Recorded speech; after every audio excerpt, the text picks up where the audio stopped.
Quando a gente fala que a gente precisa de um ar puro para a gente viver, para a gente ter saúde, a gente logo pensa, como popularmente se diz, na Amazônia, que é o pulmão do mundo. Mas será que só a Amazônia e só as grandes florestas, elas têm um papel assim tão importante nessa oxigenação? Eu acho que não são só elas, não. E hoje o professor Edris Queiroz, que é biólogo marinho, está com a gente. Seja muito bem-vindo. Obrigado, Cátia. E eu disse que Eu disse que acho que não são só elas, porque você mesmo já me disse na presença anterior, quando a gente falou dos tubarões, o quanto que a gente tem que dar conta da importância das algas, né? Isso mesmo, é. Até nós tínhamos comentado, né, e assim a gente vai desmistificar hoje um pouquinho aqui, que assim, tem uma dúvida muito grande.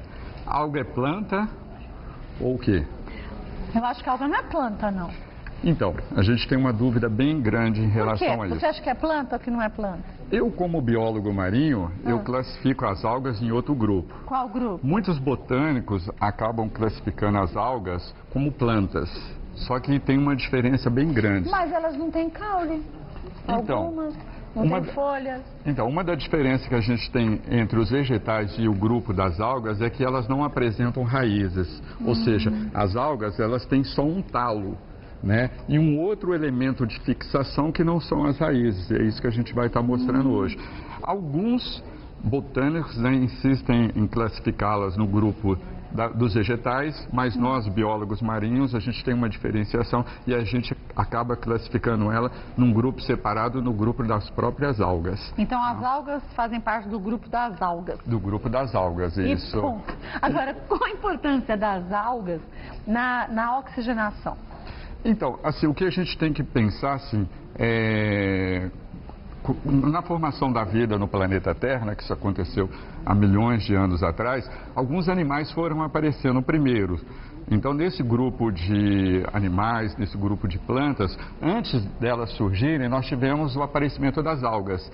O que tem que pensar é o seguinte, existe uma teoria de que a vida começou na água do mar, né? Então essa é uma teoria que a gente tem. É claro que eu não quero entrar na questão religiosa aqui nem nada. Não. Mas falando na questão científica, o que a gente tem de conhecimento é que assim, que os primeiros organismos que apareceram foram organismos denominados cianobactérias, que são as algas azuis. Tá. E como elas viviam na água do mar, e a gente sabe que a água é formada de H2O, ou seja, hidrogênio e oxigênio. Esses animais, com o tempo, que assim, eles não se alimentam de outro animal, ou seja, eles têm que fazer a própria produção. Então, eles são autotrófos. Então, o que eles precisavam fazer? Eles precisavam buscar uma maneira de produzir o seu próprio alimento. E aí, o que eles fizeram? Eles começaram a tirar isso da água do mar. Quando eles começaram a sintetizar as outras substâncias que estavam ali presentes na água do mar, eles começaram a absorver esse oxigênio e liberar ele para a Terra. Foi aí que começou a surgir a primeira produção de oxigênio no planeta. E com isso, outros animais começaram a surgir. Mas ainda hoje a gente continua tendo essa troca. Com certeza. Só para se ter uma ideia, as algas, elas são responsáveis por 70% da produção de oxigênio no planeta. 70%? 70%. A gente tem uma ideia de que todo o oxigênio do planeta é formado nas florestas, né? Mas não. A maior produção de oxigênio hoje são formadas tanto nos oceanos quanto também na parte de rios, lagoas que nós temos nas partes continentais também, que a presença de algas é muito grande também nesses habitats. Mas isso é terrível, porque a gente está acabando com os rios e com os mares. Então, essa é uma da grande preocupação que a gente tem, né? Principalmente nós biólogos marinhos nos preocupamos muito com isso, porque assim, a gente pensa que cada dia que passa o número de navios, principalmente petroleiros, né? Derramando óleo, derramando dejetos orgânicos, tudo isso acaba prejudicando. Com o tempo, né? Se continuar aumentando esse número, com certeza a gente vai ter uma aceleração na morte dessas algas e a diminuição do oxigênio na Terra diminui bastante. Mas, em contrapartida, as algas, elas também muitas vezes mostram pra gente, algumas algas, que aquela água não está própria, não está equilibrada. Por exemplo, na represa Billings, quando a gente ouve nos telejornais, a represa tem uma quantidade de algas muito grande, isso não é bom. Elas mostram que muitas vezes essa água, essa represa tem problema? É assim, ocorre as duas coisas, tá? A gente tem que pensar assim, o desenvolvimento delas depende de alguns fatores externos, né? Desses fatores que influencia bastante é a quantidade de matéria orgânica que é despejada nas nossas represas. De esgoto? De esgoto mesmo, de sujeira, de resto de comida, o esgoto que vai para lá, né? Então, se você tem uma concentração muito grande de matéria orgânica, você acaba tendo uma concentração muito grande de algas também, porque elas vão acabar absorvendo toda aquela matéria que está na água. E com isso elas acabam se multiplicando. O que acontece? Elas conseguem absorver muito oxigênio, isso provoca o quê? A morte dos peixes ali. Tá? Então há uma disputa, tá? Que é diferente do que acontece às vezes na maré vermelha. O que é a maré vermelha? A maré vermelha é um fenômeno que ocorre nos oceanos, onde a cor do mar fica alaranjada, meio avermelhada e tal. Muitas vezes esses fatores podem ser ocasionados também pela presença grande de matéria orgânica, mas também a temperatura influencia muito isso. Ah, é? Então, se a temperatura do oceano sobe muito, as algas se multiplicam mais. E aí você se tem concentração de matéria orgânica... Mais ainda. Oi? Aí tem mais ainda. Ainda tem mais ainda. São aquelas manchas que a gente chama de manchas. Não sei se eu tenho... Quando vem a onda e você parece que vê que tem barro junto. Meio avermelhado. Você fala assim, esquisito isso. Também, então, geralmente esses fenômenos não ocorrem tanto na região... mais no alto mar? Mais em alto mar, não tão próximo da costa, tá? E aquelas marcas que a gente vê? Então, esse fenômeno que se ocorre próximo à costa ali, principalmente onde tem aqueles emissários de água que as cidades acabam despejando no mar, aquela proliferação a gente não chama de maré vermelha, mas a gente chama de contaminação. Ou seja, está havendo muito despejo orgânico sendo jogado no mar, né, e as algas estão se multiplicando bastante. E as pessoas estão lá tomando banho, correndo risco de se contaminarem. E aí acho que tem alga que é puro. Ai, tá tão limpo que tá cheio de algas. Não, muito pelo oposto, contrário. né? São bioindicadores que a qualidade de água naquele lugar não está bom. Então, nós cientistas usamos isso quando a gente quer fazer um estudo para saber se aquele lugar é próprio ou não para se tomar banho. Tanto que, quando vão liberar as praias, eles observam se a quantidade de matéria orgânica tem ali pela quantidade de algas que estão presentes num exame que você faz num teste, e aí a praia pode ser liberada ou não para banho, tá? Vamos mostrar algumas algas que você disse são mais de 20 mil tipos? Nós temos mais de 20 mil espécies, né? Só para a gente definir, assim, as algas, elas são divididas em dois grupos. Quais? Nós temos as microalgas, que são as algas que nós não enxergamos a olho nu. Aquelas invisíveis? Isso, as invisíveis que fazem parte do quê? Da cadeia alimentar. Como? Elas são a produção primária do oceano. Aí a maior importância delas. Mas aí são os plânctons ou não? Então, ela faz parte do plâncton. A gente tem que pensar que o plâncton, que é aquilo que a gente escuta falar que as baleias engolem, né? Alguns outros animais filtradores, como que ele é dividido? Ele é dividido em duas partes. Nós temos o fitoplâncton, que é a parte de algas, e nós temos o zooplâncton, que são a parte de animais marinhos. O fitoplâncton, na cadeia alimentar, ele funciona como se fossem os vegetais para a gente, né? Então, ele é a base da cadeia alimentar. Aí o que acontece? Aí o zooplâncton, que são os crustáceos pequenininhos, ou outros animais marinhos invisíveis também, comem esse fitoplâncton, comem essas algas. E aí vai desempenhando uma cadeia alimentar, ou seja, o pequenininho é comido por um outro menor, depois um outro maior, até chegar nas baleias. E então, são muito pequenininhos, né? A gente não consegue enxergar a olho nu. Né? Por exemplo, tubarão-baleia, quando abre aquela boca imensa e vai passando por tudo assim, é justamente o plâncton e o fitoplâncton? Ele está se alimentando do plâncton e aonde estão esses dois grupos de organismos ali presentes. Ah, tá. Tá okay? Aqui a gente tem algumas algas. Aqui a gente tem água nori, né? Isso, essa é uma alga, é uma macroalga, né? Macroalga? Isso, aqui ela foi seca, né, para você poder fazer o sushi, né, que é aquela alimentação oriental que eles acabam usando, né, aí você desidrata a alga e acaba enrolando e fazendo, servindo aí com peixe cru. E quais as regiões que a gente encontra do mundo a alga nori? Então, olha assim, a gente tem que pensar que as macroalgas, pessoal, ela chega a atingir até 30 metros de comprimento. 30 metros? Eu achei que elas fossem pequenininhas. Não, então, aquilo que eu estou te falando. Nós temos as microalgas que são invisíveis e tem as macroalgas, que são, assim, várias algas vivendo em colônia. 30 metros. E elas chegam a ter fazendas aí de quilômetros de distância, né? Elas podem ser encontradas na costa dos Estados Unidos, na costa da Ásia, na costa do Oceano Índico, entendeu? Então a gente tem vários locais que a gente pode estar encontrando. A gente chama de fazendas marinhas, tá? E assim, elas são muito utilizadas por esses povos orientais, né? Porque assim, a gente tem que pensar que as algas, assim, elas não têm elas têm um alto sabor nutritivo e também elas têm bastante sais presentes. Como alimentação complementar, elas são muito boas para a saúde humana. Mas já que a gente já aprendeu que elas têm uma importância muito importante para a oxigenação do mundo, se a gente também acaba com essas fazendas de algas, literalmente a gente acaba com o nosso oxigênio. Também não tem que ter um controle da retirada dessas algas do mar? Tem, mas assim, as algas, elas crescem constantemente. É como se nós estivéssemos podando uma planta que se regenera automaticamente, entendeu? Você corta, ela vai nascer de novo. Mas demora muito, não?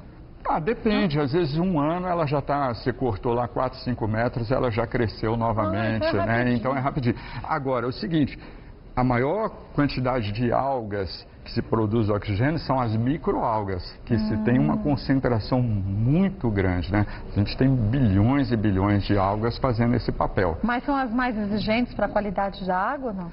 Olha, que morrem primeiro? Todas elas são bastante sensíveis, tá? Então isso a gente tem que mesmo preservar e tomar muito cuidado, que elas são bem sensíveis, né? Isso aqui que alga que é? Isso é um combo, né? Combo? É uma alga muito apreciada pelos orientais, né? Ela aqui está desidratada, seca. Cheira a peixe. Né? Tem um cheirinho de peixe, característico do ambiente marinho, né?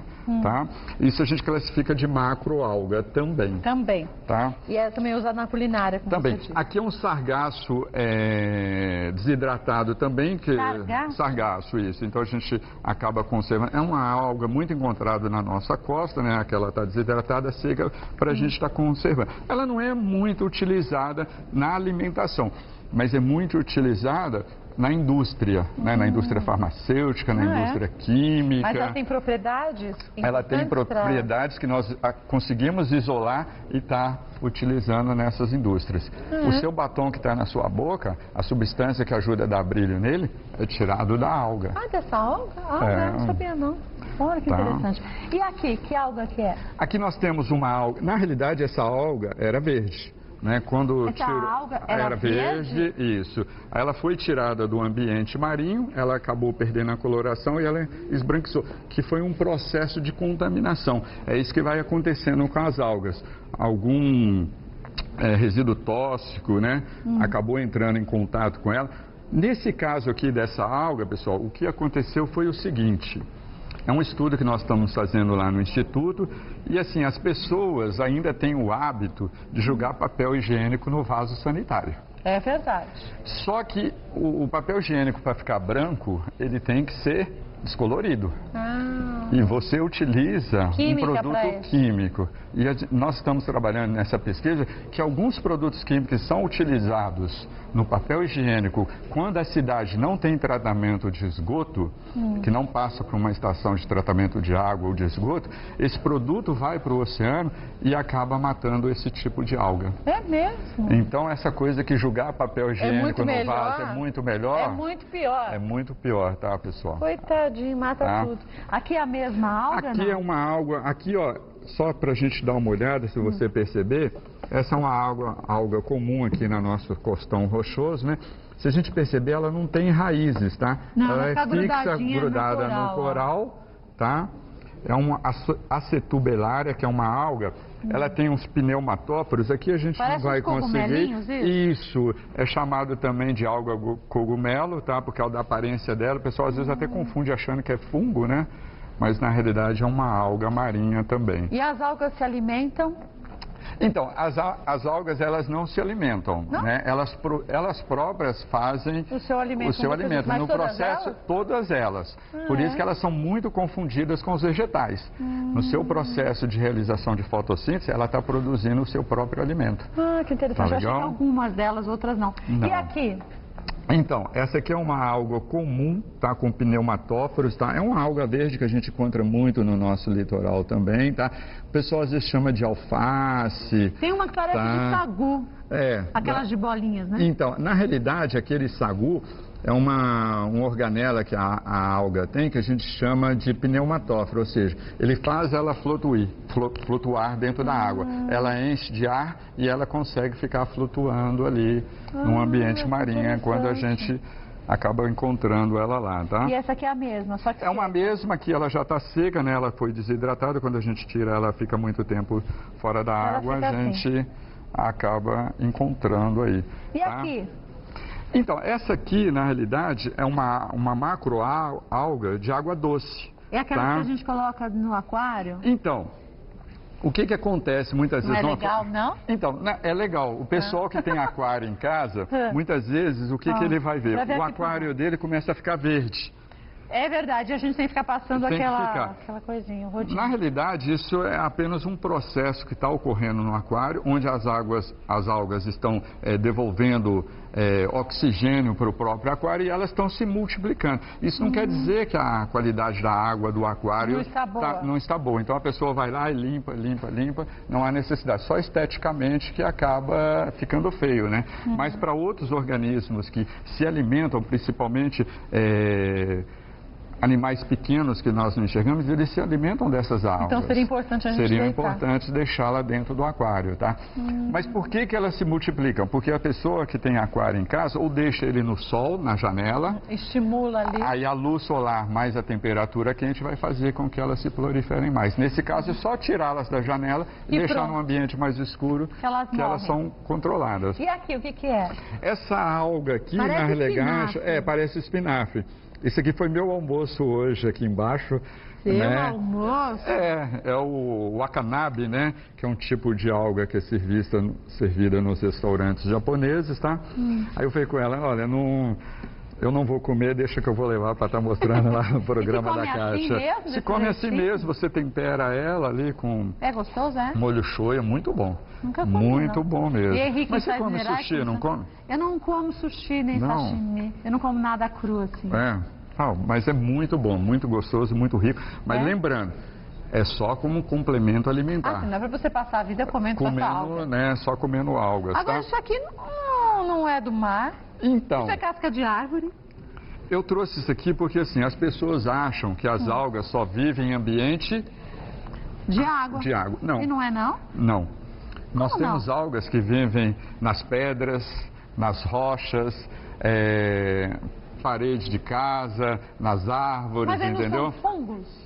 Não. E não algas? Aí seriam os líquens. Líquen? Isso. Isso aqui é um líquen? Então, eu trouxe aqui para a gente estar vendo e a gente começar a pensar um pouquinho mais o quanto é importante esses organismos.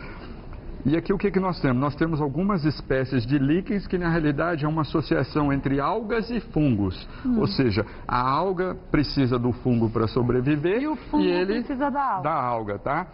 E esses organismos aqui são muito legais, porque assim, eles são os maiores bioindicadores de poluição numa cidade. Dizem que quando está vermelhinho, o ar está bom, né? Então, isso mesmo. Verdade. Tá? Então, se você está numa mata ou num local aqui na cidade de São Paulo, em outra cidade grande, se nós tivermos uma presença grande do líquen vermelho, o vermelho, tá? Quer dizer que a qualidade do ar está muito boa. Está bem legal. Quando ele está muito branco, é que a gente tem uma presença grande de gás carbônico, outros gases aí, monóxido de carbono. É o que a gente vê na cidade de São Paulo com frequência, Isso, né? Então com certeza...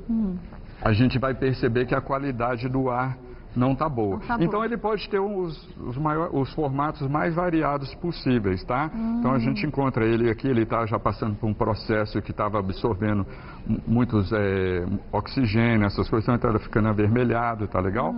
Então a gente tem essa diferenciação toda. Então aí. Quanto mais vermelho, mais puro está o ar. Mais puro está o ar. E isso aqui, o que é? Então, isso é uma alga também, né, que a gente encontra aqui na costa da cidade, aqui no estado de São Paulo, né, no nosso litoral a gente tem bastante aí também, é uma macroalga, né, aquilo que eu falei, a gente tem mais de 20 mil espécies de algas realizando aí todo o trabalho de fotossíntese. Mas é interessante como algumas algas a gente vê mais em determinadas regiões, né? Por exemplo, em algumas praias também. Acho que pela corrente da maré, né? Que acaba jogando. Lá em Fernando de Noronha tem uma das praias, perto da Praia do Atalaia, que tem um monte de algas vermelhas. Mas assim, em meses específicos, a praia fica lotada daquelas algas. O mar joga para fora na época correta ou é uma forma de controle? Não, assim, é o ano inteiro, né? A produção, aquilo que eu te falei, lembra que as algas não param de crescer? Tá? Então vai dependendo muito da maré, né? E, assim, da corrente. Da corrente, também da temperatura que acaba influenciando. No verão a gente tem um aumento maior da produção de algas, né? Porque está mais quente, né? Então elas se reproduzem bem mais. E aí acabam mais fora. Vindo mais para fora. E essa aqui? Então, Kátia, eu queria te mostrar uma coisa aqui, o seguinte... Isso não parece ser uma alga, não. Olha só. Galho. Então, o que você acha que é isso? Eu acho que é um esqueleto de coral. Não é não? Você está mergulhando muito. Não é não? Então, mas geralmente o pessoal confunde com uma planta. Né? Ele tem o formato de uma árvore e tudo, né? Muitas pessoas também confundem com algas, principalmente mergulhadores, né? Que estão lá no fundo do mar, observando a vida marinha e tudo. Mas aquilo que você falou, realmente, isso é um esqueleto de um coral. E o coral também não é planta, igual muitas pessoas pensam. Ele é um animal, é um animal, é um animal mesmo, um animal marinho, tá? Que se alimenta, se locomove, ele anda, ele tem os pés aqui, né? E ele vai se locomovendo de um lado para o outro. E alguns corais até abrem como que é o nome? Oi? Eles jogam... Eles têm os cílios, tudo, se movimentam para o lado, animais, os tentáculos que a gente chama. E aonde ele captura, né? Outros animais, outras algas e acaba se alimentando, tá? Então isso aqui eu só trouxe pra gente ver que às vezes as pessoas fazem uma confusão bem grande, que é uma planta, que é uma alga, e é um animal. Mas no Brasil principalmente a gente tem visto que as pessoas também, até para quem gosta de ter um aquário de água salgada, acabam retirando da natureza de uma forma indiscriminada, e isso é crime também. E acabam comercializando, né? Qualquer animal, qualquer coisa que você tira do mar, um pedaço de rocha é crime ambiental. Né? A gente não pode tirar nada, porque é da natureza, não é nosso. Então nós não temos esse direito de tirar e trazer para casa, né? Para pesquisa a gente retira, mais com autorização do IBAMA, né? A gente não pode também fazer coleta sem autorização do IBAMA, e a gente acaba usando na pesquisa para ajudar a nós mesmos, tá legal? Lembrando só o quanto que muitas vezes as pessoas não se dão conta que alguns tipos de pesca acabam matando uma quantidade grande de seres vivos do fundo do mar, né? Por exemplo, aqueles pescadores que jogam bombas no mar, porque assim, quando explode, mata um monte de peixe, sobe um monte, meia hora você fez ali um serviço que você faria num dia inteiro. Mas junto com essa explosão, não só os peixes morrem, mas uma quantidade imensa de outros animais. Né? Na Bahia ainda, né, principalmente na costa baiana ali, se tem ainda muito o hábito de usar dinamite para pescar. E aí você, não só os animais, mas os corais, toda a vida marinha que está ali, você acaba prejudicando. E o estrago é muito grande. Eu tive há pouco tempo atrás fazendo uma pesquisa lá em Salvador, na ilha de Itaparica, o que eu encontrei de golfinhos mortos por causa de explosão que os pescadores usavam na pesca artesanal, né? Então eles vão à noite, jogam, matam, né, centenas de peixes e acabam matando os mamíferos também, não só mamíferos, tartarugas também acabam morrendo, né? Infelizmente. Por isso que é importante a informação e a orientação para esses pescadores, né? Porque tudo bem, hoje você pega um monte de peixe, mas acaba com o teu ganha-pão do futuro, né? Não vai ter jeito. E aqui, o que é isso? Então, Kátia, isso aqui eu já vou deixar para te falar só antes de terminar, que eu sei que você está curiosa, está me perguntando desde a hora que começou o programa, né? Lembra que eu estava falando da importância das algas? Lembro. Então, nós temos um grupo de algas que se chamam diatomáceas, né? Que essas algas já estão aí presentes há milhões e milhões de anos. E muitas delas morreram, né? E aí a alga ela é revestida por uma carapaça muito dura. E quando elas morreram, se formou um banco, né? Ou seja, é como se fosse uma mina enorme de rochas chamada diatomito. E esses diatomitos hoje são muito explorados para se usar como abrasivos, por exemplo, a pasta de dente. Esse diatomito é colocado na pasta de dente e é ele que dá a abrasão para você polir os dentes. Isso mesmo. Eu não sabia, não. Então a gente tem assim, alga, assim, muita coisa legal. importante. Até agora há pouco eu estava assistindo o programa e na hora que teve uma propaganda sobre o ômega 3. Isso. Sabe aquelas cápsulas? Sei, do ômega 3. O ômega 3? A maioria das pessoas às vezes ficam preocupadas em tomar algum medicamento. Será que faz mal a cápsula para o estômago da gente? Então, não faz mal nenhum, porque aquelas cápsulas, na realidade, elas são produzidas a partir de uma substância retirada das algas. E é uma parte da alga, então? É uma parte da alga. Então, quando a pessoa absorve, então não há problema nenhum em tomar ômega 3. Então não é que ela estoura no estômago da gente? Não, é que ela se dilui. Ela se dilui e é absorvida ainda como nutriente. Olha, que legal. Tá? Então nutre mais ainda o corpo da gente? Nutre mais ainda o corpo da gente, tá? E acho que a gente pouco conhece ainda sobre a eficiência, vamos dizer assim, da alga na vida da gente, né? Nossa, é muita coisa, né? Mulheres que têm problema de menstruação, as algas são muito importantes para auxiliar nesse problema, né? Pessoas que têm problema de obesidade, problemas de coração, olha assim, já está comprovado que assim, o efeito das algas na vida das pessoas é muito benéfico. Talvez aí também esteja um pouco da quebra daquele mistério do porquê que os orientais vivem tanto e com tanta saúde. Porque o consumo de alga nori é muito grande, não só da alga nori, mas de outras algas também, né? Também dos kelpis, né, que são algas enormes, aquelas que eu falei que chegam a atingir 30, 40 metros, que servem também de refúgio para os outros animais marinhos, né? A gente tem que lembrar que assim, essas fazendas marinhas que a gente tem nos oceanos, elas precisam de os animais utilizam ela também para se refugiar, para se reproduzir. Tá legal? Então não é só para se alimentar. Não, elas são importantes para todo o planeta. E para terminar, parece um besouro. Pessoal, a gente tem uma coisa muito interessante aqui. Aqui eu tenho uma alga ressecada, tá? Olha a importância da alga. No último programa nós falamos sobre o quê? Sobre os tubarões. Aí você me perguntou que tubarão... De ovo, aqueles que Lembra que você me perguntou se tubarão botava ovo? Olha, o que eu recebi de telefonemas de pessoas falando, tubarão não bota ovo, tubarão não bota ovo. Tem alguns que botam. Aí eu trouxe aqui um ovo de tubarão e uma alga. E o que acontece no fundo do mar? Quando os tubarões botam os ovos, eles se fixam através dessa gavinha aqui na alga e vai se reproduzir ali como se fosse uma galinha que botou um ovo e ele vai lá próprio se reproduzir, tá? Então essa é a importância das algas para os tubarões também.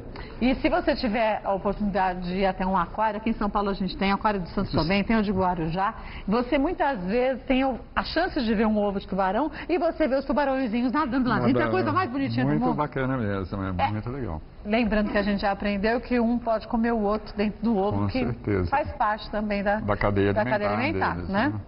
Aqui a gente encontra no Brasil também esse tipo de alga? Sim, essa alga aqui foi coletada aqui na região de Santos também, tá? Então a gente acaba encontrando aqui. Assim. A gente tem que pensar que os tubarões, eles dissolvem toda a costa. Então onde tem alga, né, com certeza a gente vai ter os tubarões ali se reproduzindo. Então a importância de preservar as algas também. E lembrando que a gente já, na visita passada do professor Edris, a gente falou da importância dos tubarões e das pesquisas que estão sendo feitas, até mesmo porque os tubarões não têm câncer e a gente não sabe o porquê, qual a formação genética deles para não ter o câncer, e esses estudos vão nos ajudar no futuro para que a gente também tenha o controle da doença, né? Só para terminar, Kátia, eu queria falar o seguinte. Assim, é uma pesquisa que nós estamos fazendo lá no Instituto e assim, existe uma preocupação muito grande, e acho que você já deve ter passado isso aqui pelo programa, por que as baleias e os golfinhos morrem encalhados? Porque eles respiram oxigênio de fora da... Não mar? Então, assim, hoje ainda cientificamente nós não temos nada comprovado, mas numa pesquisa que eu estou fazendo junto com outro cientista, o que a gente começou a perceber é o seguinte: algumas espécies de baleias e golfinhos que acabam morrendo encalhados, eles são filtradores também, ou seja, eles alimentam do plâncton. E o que a gente tem percebido é que existe uma espécie de alga que ainda está numa classificação entre alga ou um animal, que a gente chama de dinoflagelados, que são os... Dinoflagelados? Isso, que são organismos responsáveis por uma intoxicação alimentar, que você já deve ter escutado falar que a gente chama de cigatera, né? Ou seja, essa alga produz uma substância tóxica, aí um animal come ela e acaba morrendo. E aí outro animal vai comendo e vai desencadeando esse nível de intoxicação maior. O que a gente tem percebido nessas pesquisas é que, assim, alguns desses animais que morreram encalhados se alimentaram de outros animais que estavam contaminados então por essas algas. Que eles tentaram, que eles subiram a superfície para respirar, de alguma forma foram jogados para a praia? Não, então nós estamos ainda levantando essa teoria. Então é uma coisa muito importante que a gente está achando que pode ser uma das causas responsáveis por esses encalhes. Porque assim, o animal às vezes ele morre encalhado, não é porque ele nadou até lá, às vezes ele pode morrer em alto mar e ser levado até a praia. Então não existe aquela história de suicídio coletivo de baleias e golfinhos? Ainda, isso aí são todas teorias, né? Pode ser que aquele grupo tenha se alimentado daquela região. Isso pode ser. Algumas pessoas acham que é por causa do sonar, aí algumas antenas interferem, tudo isso. Ou mas então da luz do continente que atrai. Isso, Então ainda são coisas em estudo, mas a gente já está partindo para mais essa teoria e está assimilando com a causa das algas. E essas algas, elas se proliferam? Por causa das coisas que nós estamos jogando nos oceanos. Os produtos químicos que são levados pelos rios. A pessoa tem que pensar que tudo que ela joga no vaso sanitário, em determinado momento, e na pia da cozinha, ele vai chegar até os oceanos. A gente não tem o esgoto tratado em 100% das nossas cidades. Mas, menino, outro dia eu fiquei de queixo caído assistindo o telejornal. Foi na Rede Globo que eles estão fazendo aquele passeio com o navegador pelo rio Tietê. Isso. E eu fiquei abismada que eles disseram que cá entre nós, de 90% da cidade de São Paulo não tem um esgoto tratado. 90% da cidade de São Paulo. Quem dirá da cidade lá dos Cafundó do Judas? Mas não é só São Paulo, não. Não, do Brasil todo mundo. Mas eu estive em Brasília, Kátia, uns dias atrás, e o pessoal lá é orientado a jogar papel higiênico no vaso. Então, mas você sabe que eu também achei que fosse melhor? Agora que eu entendi que não é. Então, não é, né? Olha isso. Então, todos esses elementos químicos, todos esses produtos acabam de uma maneira ou outra chegando até as algas. E elas absorvem aqueles os organismos menores que vão comendo. E nós também corremos os riscos, né? Porque a gente se alimenta de muitos alimentos, né? De frutos do mar, que na realidade ainda eu quero descobrir porque o pessoal chama animais de frutos do mar, e na realidade eu também não sei. Porque são animais o que a gente tem mais próximo de vegetais seriam esses aqui que, né, a gente poderia chamar de frutos do mar. Mas é verdade que alguns destes frutos do mar, eles se alimentam literalmente de detritos? Então, eles não só alimentam de detritos, como também de algas, porque assim, a maioria desses animais, os moluscos, outros invertebrados marinhos, eles se alimentam por filtração. Então, todas as partículas pequenas, eles captam e digerem. E aí, as substâncias tóxicas acabam ficando no animal. E aí, a gente se alimenta, ou às vezes um outro peixe come aquele animal menor que está contaminado, e aí a gente pode ter problemas de intoxicação e às vezes até levar a óbito, né? Lembrando o quanto que muitas vezes a gente usa tanto produto químico para fazer limpeza em casa, como está escrito. E hoje em dia está numa moda, parece que tem moda para produto de limpeza. Cada hora que você chega uma embalagem diferente, mais colorida, e essa promete isso, aquela promete aquilo. Quando a gente aprendeu aqui no Mulheres, com bicarbonato de sódio e alguns materiais tão simples, a gente desengordura a cozinha, a gente faz a limpeza e a gente não contamina os rios e os mares, né? Isso, e pensar que assim, pessoal, cada dia que passa, mais coisa que a gente joga nos oceanos, menos quantidade de oxigênio a gente vai conseguir produzir. E não só lembrando isso, o que a gente falou no último programa? As algas, elas são importantes porque elas ajudam a controlar o resfriamento do planeta, né? Por quê? Porque assim, pessoal, na hora que a alga faz a fotossíntese, ela libera uma partícula, ou seja, uma substância que a gente conhece como DMS, que é um dimetilsulfeto, e esse gás, quando ele sobe junto com o oxigênio, e ele encontra a água lá em cima, ele faz essas partículas se unirem. E aí nós temos a precipitação, que é conhecido como a chuva. Olha. Então, se nós interferirmos nesse ciclo, a gente pode acabar diminuindo também a quantidade de chuva que a gente tem.